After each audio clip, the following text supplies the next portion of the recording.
Moving to our next important topic, we are delighted to welcome our next speaker, Datin Roslaini binti Muhammad Nazar from MDEC Expat Service Centre, that will be presenting on expatriate services. As Malaysia continues to grow as a preferred hub for digital investment, the role of expatriates in driving business expansion and bringing international expertise becomes increasingly crucial, and MDEC expatriate services are designed to facilitate a seamless process for this. This session will provide insights into ways MDEC supports businesses with comprehensive services, including application process, visa facilitation, and various expatriate programs. Let's welcome Datin Roslaini.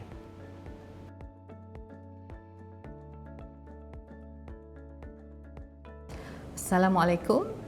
My name is Roslaini. I am the head of Expat Service Centre of MDEC, and my presentation today will be focusing on the subject expatriate services, which is provided by MDEC to its client.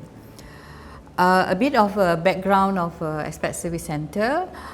We have been there since 1998, but the centre has been launched on 7th of August 2008, which also consists of a department within MDEC as well as the employment pass unit of the immigration department.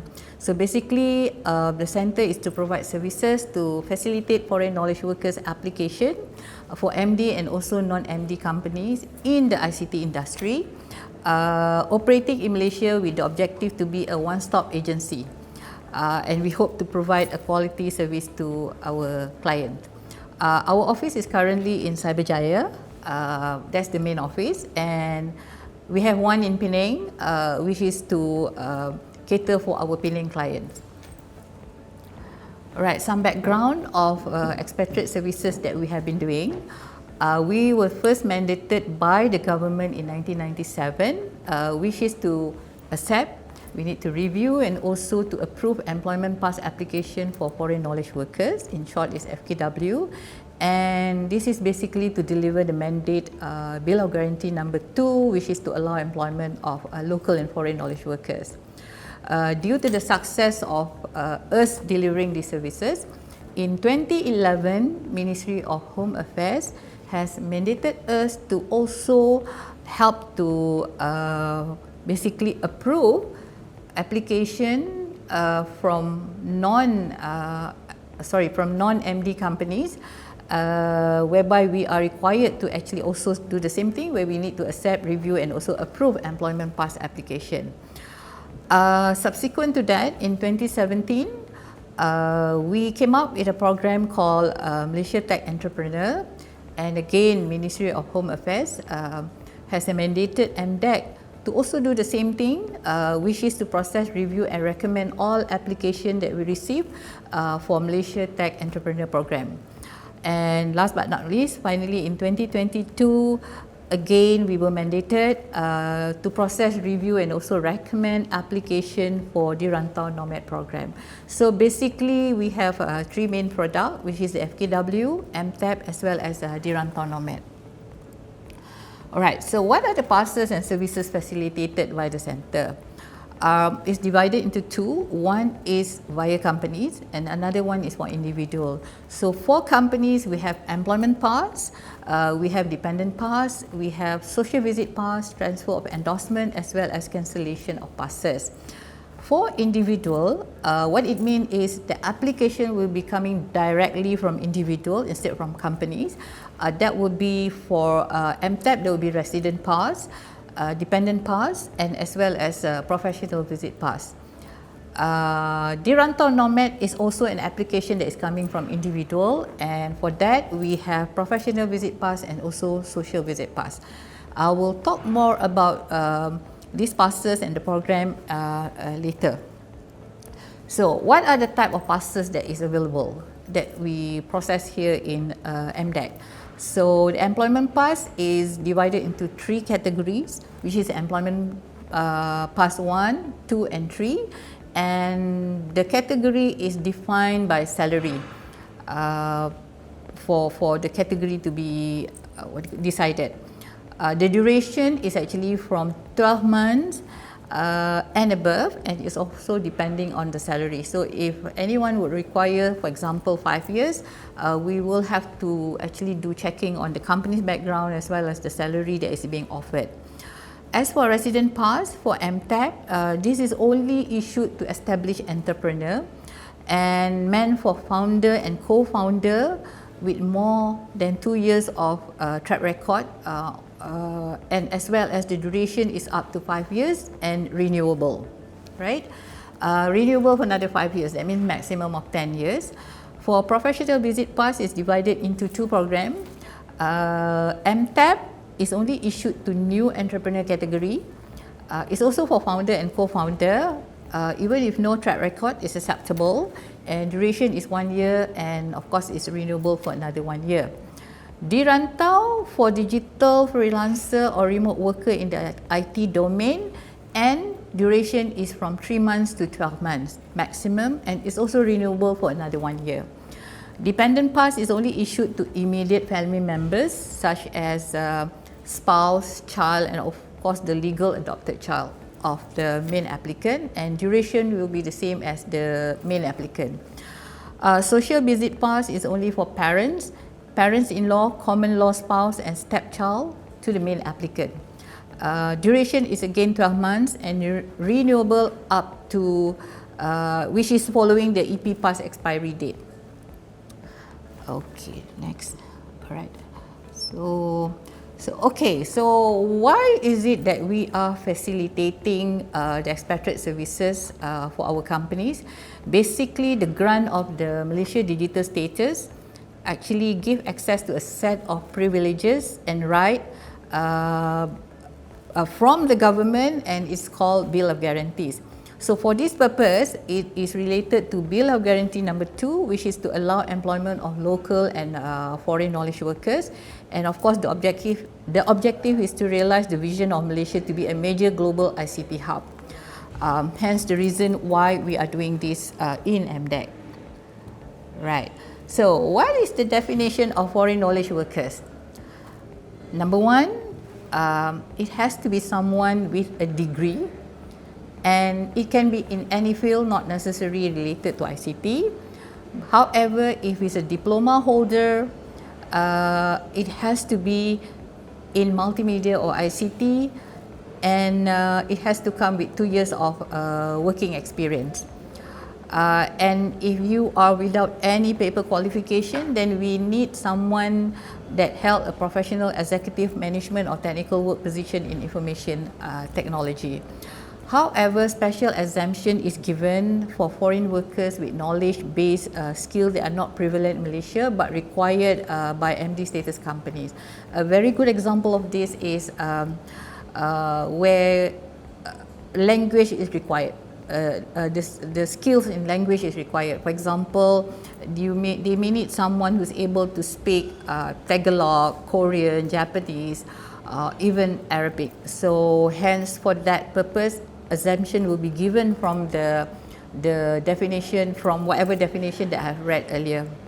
And workers who are utilized for their creative talent to produce value-added creative work for MD status companies are also given exemption.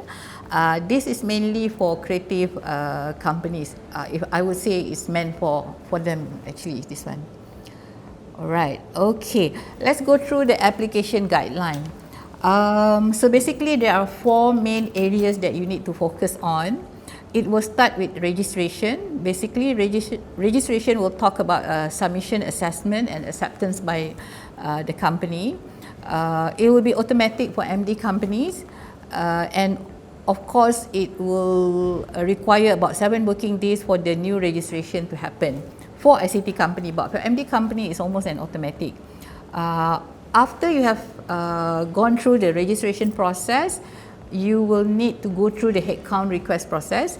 This is a declaration of FKW headcount. So for your info, it will be required to be submitted on yearly or as and when there is a requirement for additional headcount, and it will be an automatic approval. All right. Once the headcount has been approved, this is where you actually submit individual application to get the application approved. So this one, please take note that when you submit the application to us, what is required is approval from Jabatan Tenaga Kerja Semenanjung Malaysia and also from Perkeso. These two will be required upon submission of the application. Otherwise, we will not be able to process the application. So it's almost a mandatory or compulsory document. In terms of timeline, for fast track, it will take about 4 working days, and for normal track, it will be about 7 working days, including MDEC assessment and also immigration approval. As for endorsement, it's about 1 to 3 working days. The submission, verification, and pass sticker is part of the process. And the sticker can be obtained at KLIA upon entrance into this country, or if you are not taking the sticker at the airport, what you can do, actually you can get the sticker after you enter Malaysia, and it can be given either through delivery or at the counter in our center. So that is how the sticker can be obtained. Okay, let me see. All right, so I'll go through with the registration stage. So once the company has been given awarded MD status, you will need to actually email to Expat Service Centre to initiate account registration. Only if you have a need to actually hire foreign knowledge workers. Once submission has been done, Expat Service Centre will then check and verify your status. When we receive that application, there will be a person in charge who will actually create the account, and the person in charge from the company will need to actually create the account in the system, upload the APL and all the required document, and download service agreement. Once you download that, it will go to Expat Service Centre for us to check and validate, and after that, company is required to upload again the signed service agreement. Once that has been done, completed, a client manager will be assigned to actually assist you in the application process. So that will be complete. Once it's complete, then company can start to request for headcount. This is a compulsory process whereby you still need to submit and provide justification on the headcount request. As I mentioned earlier, it's an auto approve. Once complete, then only you'll be able to submit your individual application. But please take note that because it's an automatic approval, MDEC will actually conduct post-assessment audit on approval and relevant pass issued, and that will be done randomly. We will actually select and decide on which company for us to actually conduct the post-assessment. Okay, once you are done with the headcount request, what you need to do next is, this is where you start to do your submission, whereby you submit the application online to our expat system. There will be a team to do the checking and assess and also recommend your application. There will be a decision required whether to approve or to reject. And once a decision has been made, it will be escalated to immigration for final decision, and they are the one who actually decide whether the pass can be approved or not. Once done, this is where if you are outside Malaysia, you can actually come to Malaysia. If you are in Malaysia already, then you need to proceed with the endorsement stage, which is to get the sticker. Alright, what do you need to do for the endorsement stage? For a start, you need to submit to the company, submission by the company to Expat system again. You will then, MDEC will then check and verify, and once it's completed, it will be escalated to JIM Cyberjaya for them to actually issue the pass sticker. For your info, the pass sticker, as mentioned earlier from the previous slide, there are 2 ways of getting the pass sticker.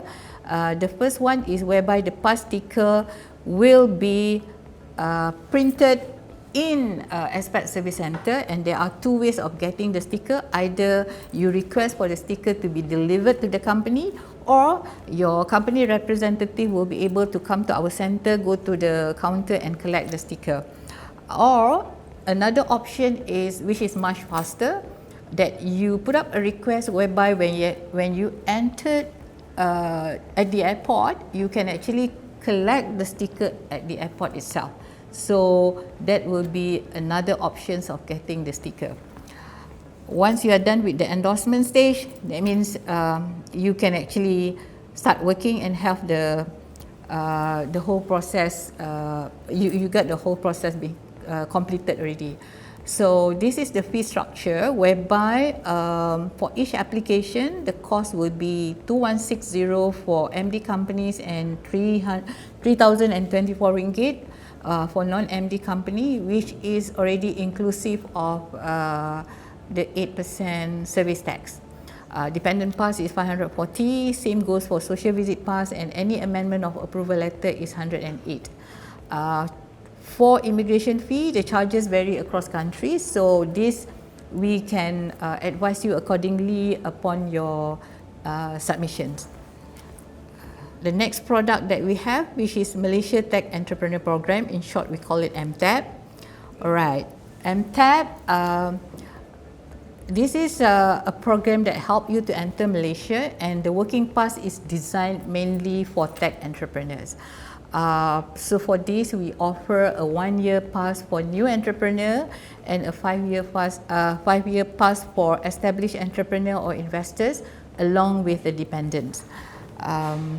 A bit about the category and the criteria. So for new tech entrepreneur, you will only be given a 1-year pass, which is renewable for another 1 year. But this is only meant for founder or co-founder with no track record at all, but they have some ideas on what kind of business they want to do and all that. So what is required is for them to provide the business idea, and this is renewable upon first year achievement. So the second category, which is meant for established entrepreneur, this is a pass for those already with 2 years of track record, and this pass will allow you a 5-year resident pass, whereby it's also given for founder and co-founder with more than 2 years of track record. And the good thing is this pass you are eligible to bring dependents. And another category that we allow is pass for tech investor. This is again a 5-year resident pass for established tech investor, for founder and also co-founder of the Malaysian venture partner with minimum funds of 10 million. And of course, it has to be registered with Securities Commission of Malaysia as Venture Capital Management Corporations. Also allow you to bring dependents, right? So what are the mandatory requirements for MTEP? As I mentioned earlier, there are 2 categories, new tech entrepreneur as well as experienced tech entrepreneur. So for the business pitch deck, information that is required is whereby you need to describe the proposed business idea, the market opportunity, also plans for you to secure a funding. In terms of financial track record,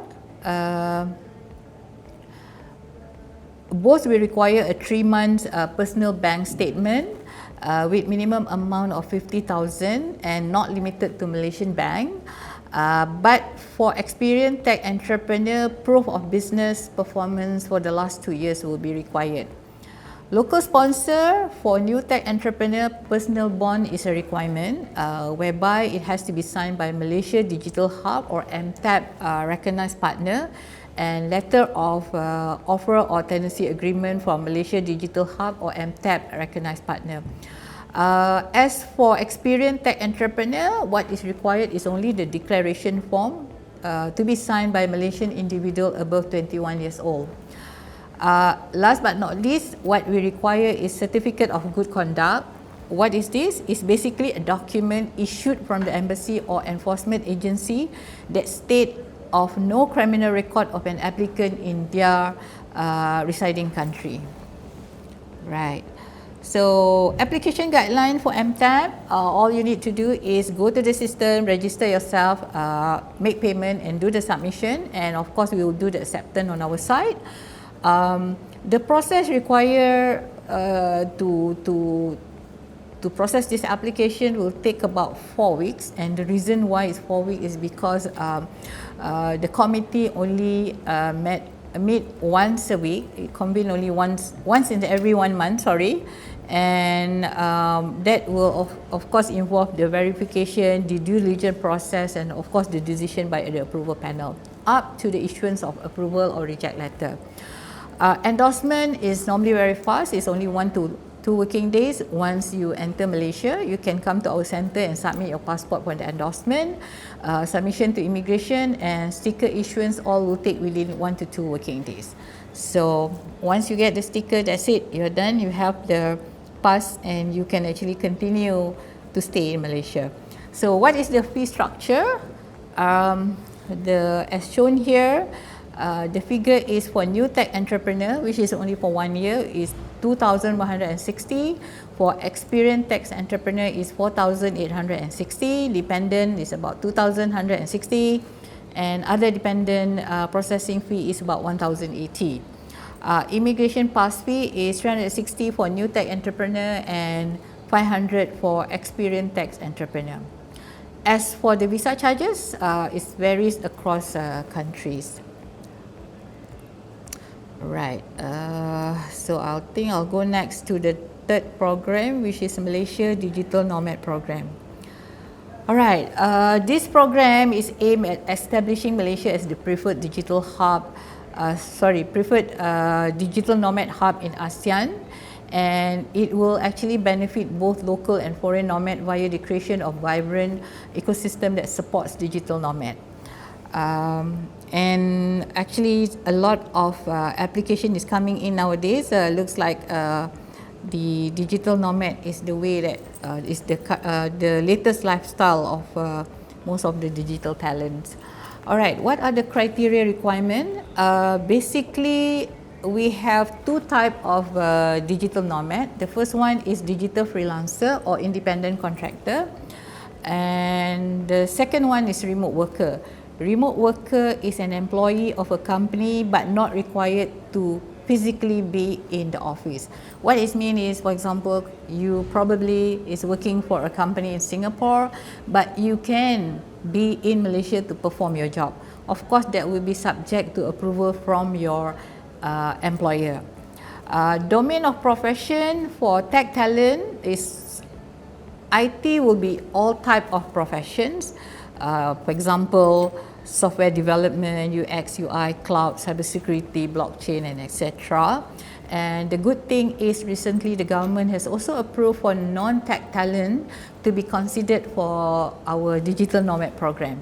That will cover position like CEO, managing director, business development, growth manager, marketing manager, customer service manager, and all those that are not related to tech talent. In terms of proof of work, digital freelancer or dependent contractor, we will require an active project contract. The contract has to be valid during the time that you request to be in Malaysia, and contract duration must be minimum at least 3 months, and it can be multiple contract, not necessarily only one contract, and the clientele can be local as well as overseas. So it doesn't matter. It doesn't mean that you have to have a project given to you by a local company. As for remote worker, you must have an active employment contract. The contract duration has to be at least 3 months, and employer is a foreign non-Malaysian based company.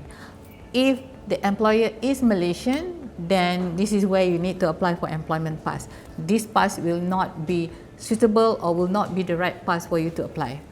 Alright, in terms of annual income, for tech talent, minimum requirement will be USD 24,000 per year, and the non-tech talent is slightly higher. Actually, it's quite high. It's actually USD 60,000 per year. Type of pass, as I mentioned earlier, is a professional visit pass, which is 3 months up to 12 months. That would be the type of pass. And application guideline, again, for registration process, you need to go to the system, register yourself, make payment and do the submission. We will then do the acceptance. Approval is about 6 to 8 weeks because a lot of due diligence and verification will be required to be done because application, as I mentioned earlier, is an individual application. Hence, process in doing the due diligence and all that is quite lengthy before a decision can be made by the approval committee up to the issuance of the approval or reject letter.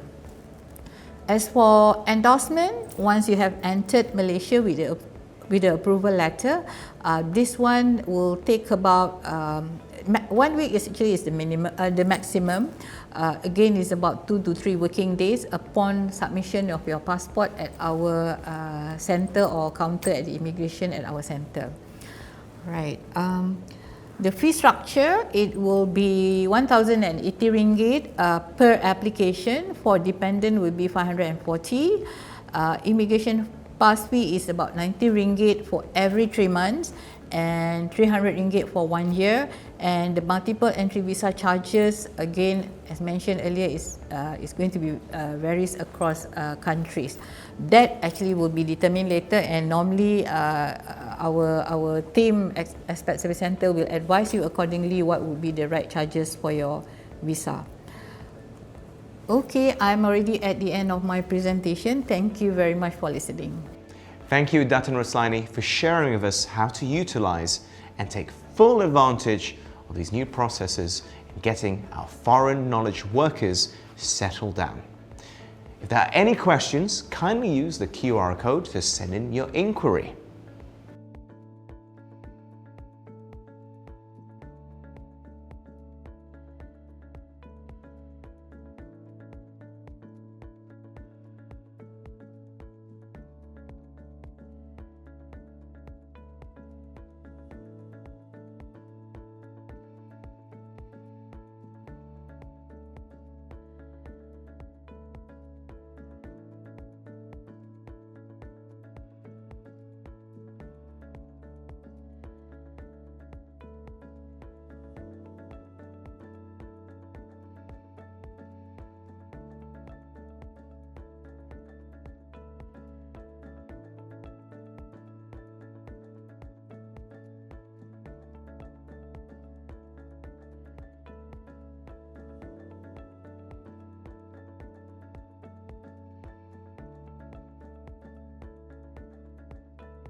For this session, I would like to invite Caitlin Tang, the Head of Key Account Management Department, to address the questions. The floor is yours.